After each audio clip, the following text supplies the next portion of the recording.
headline first. 13th death anniversary of former CM Wahingbam Nipamacha commemorated.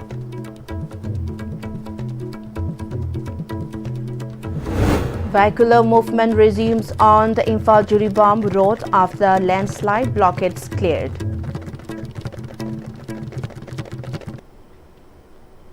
Hello, very good afternoon everyone and welcome to Pm-Istv English News. You're with me, Jingshubum Kandukaps Janu. Now let's see the news in details. 13th death anniversary of Wahingbam Nipamacha was commemorated today at his residence at Wangoi Wahingbam Laikai. W. Nipamacha was born in December 17, 1930 and he had served as the 9th Chief Minister of Manipur from 17 December 1997 to 14 February 2001. He passed away on 17 July 2012. Senior politicians and former Minister Dr. Moirangthem Nara, former MLA Oinam Lukhoi, President of Wahingbam Nipamacha Memorial Trust and ex-councillor of Wangoi Municipal Council W. Basanta and President of Senior Citizen for Society Wangoi Chapter K.H. Sarat attended as the main guest at the observance held by Wahingbam Nipamacha Memorial Trust. The attendees paid floral tributes to the statue of late Wahingbam Nipamacha during the commemorative function. After the ABCI company cleared debris from the landslide which occurred in the area between Lungchum and Rangkung in Nonne district, vehicular movement along the Imphal-Jiribam road resumed from 2:30 a.m. today. Stranded vehicles including goods carrier trucks have started plying on the highway. The Governor of Manipur, Ajay Kumar Bhalla, chaired a review meeting today at the Conference Hall of Raj Bhavan, Imphal, to assess the condition of the prison infrastructure and administration across the state. The meeting was attended by the Chief Secretary, Director General of Police, Director General of Prison, Inspector General of Prison and other senior officers. During the meeting, IG Prisons highlighted the current state of jails in Manipur, the deteriorating infrastructure of two man-functional jails in the state and the challenges faced by 6 temporary jails located across various districts. The IG Prisons also brought to the Governor's attention the issue of pending staff recruitments. Governor advised a number of measures to address the infrastructural and administrative shortcomings. He assured for timely intervention and collaborative efforts among concerned departments to ensure better conditions, security and efficiency within the prison system.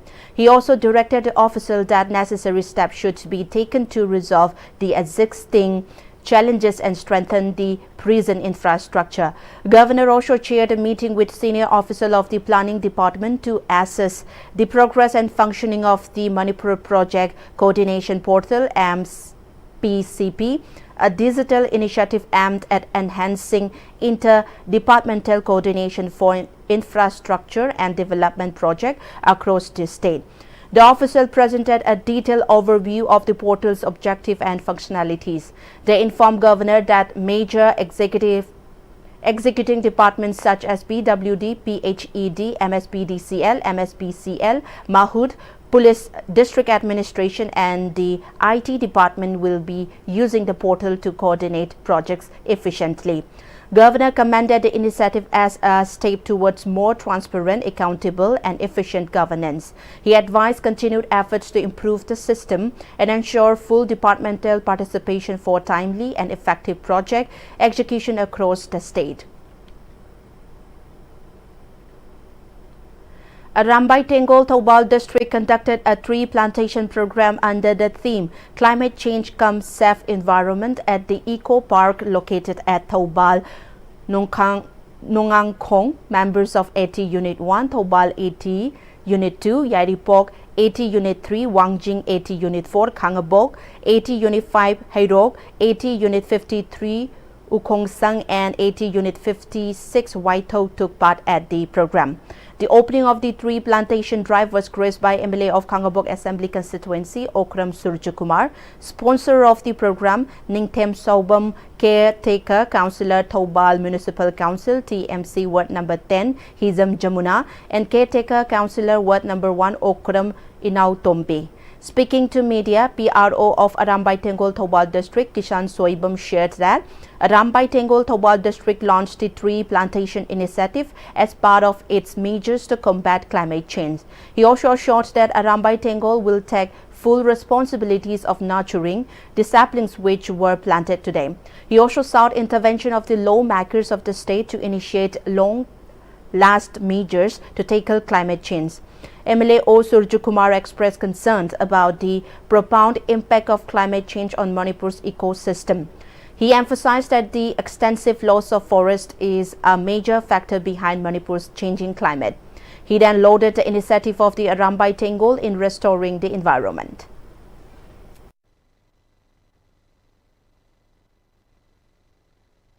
Government ki elected representative mayam singsina law sema matamda lawmaker akoi mayam na Manipur la riba people Manipur climatic change mayam singse seriously lohum thoe hai.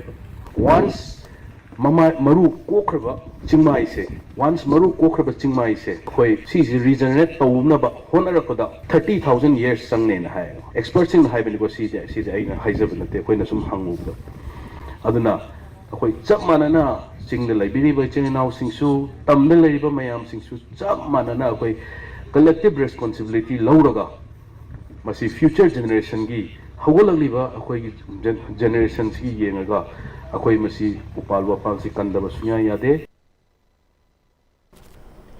Under the supervision of MLA Okram Surjukumar, Khangabog SC, repair work for Khangabog Sorok Road 2 near District Commando Complex was carried out in 2 phases. Earlier, the roads remained in poor state for a long period, causing immense inconveniences to the Delhi commuters, including students and locals. The Women Development Committee Khangabog Sorok Road 2 expressed their gratitude to the MLA for fixing the condition of the road. Commando complex road ki lambi asi road number 2 lambi asi khoi MLA Surjukumar gi gari thabi ekta nung thabi duna sai thokpi bai damak sembi bai damak hani ngai tan thaga sari hogi bra sumana kayamu khoi drain na chingba chingdok pire aduga nung na chingba thabi re adugi damak MLA bu thaga sari. The road stretch of Wangu Selungkhong to Litan Bridge under Ward number 7, Wangu Gram Panchayat in Kumbi Assembly constituency has remained in deteriorating condition owing to negligence of the authority concerned.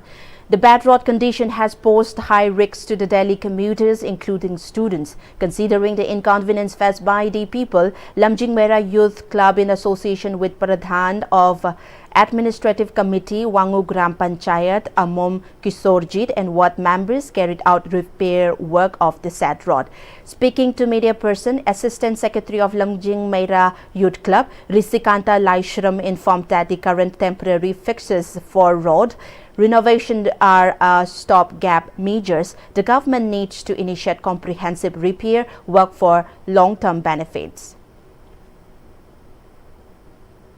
In the national news, we have a recent U.S. media report citing the Wall Street Journal claims that a cockpit recording of the Air India flight that crashed in Ahmedabad last month revealed that the captain's action may have contributed to the tragic incident. According to a cockpit voice recorder, Captain Sumit Subharwal may have switched the fuel controls to cut off just seconds after takeoff, causing the plane to lose thrust and altitude. The first officer, Cleve Kundar, questioned the captain's action, to which the captain refuted.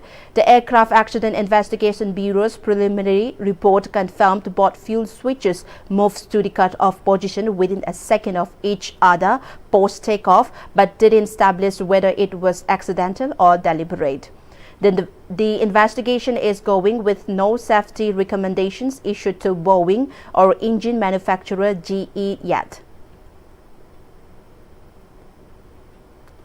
The family of the Yemeni man Talal Abdul Mahdi has refused to accept any kind of blood money and mercy to Kerala nurse Nimisa Priya, who is accused of killing the man.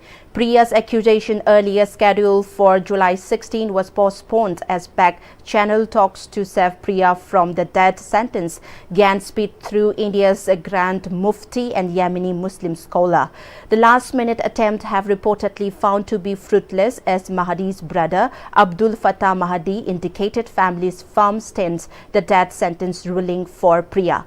The brother said the justice will prevail, affirming that retributions will come regardless of any delays in the execution on social media.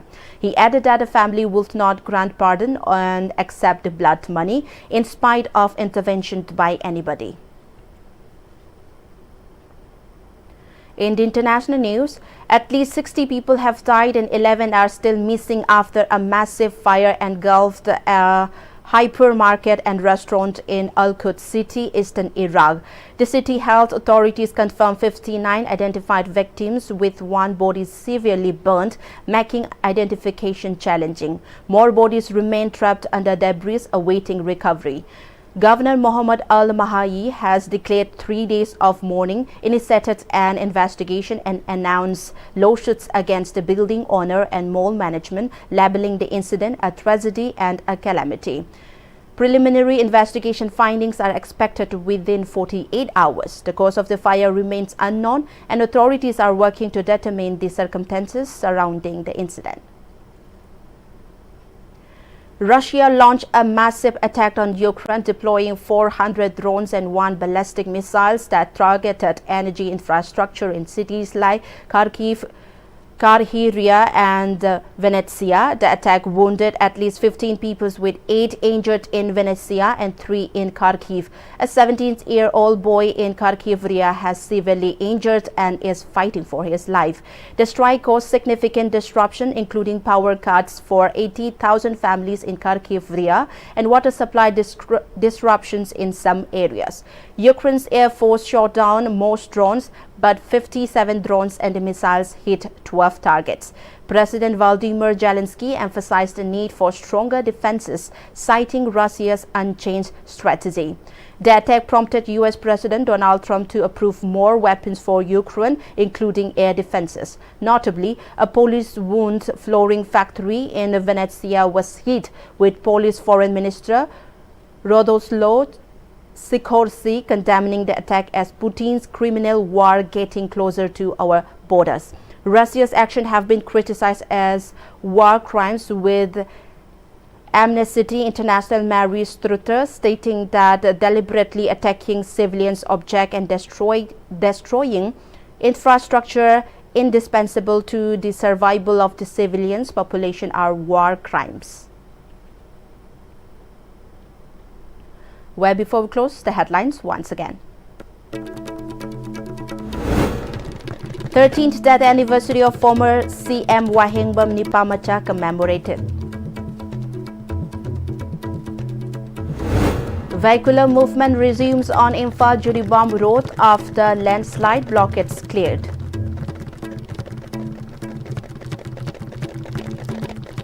Well, that was all for the moment. Thank you for joining with us. We'll be back with more updates.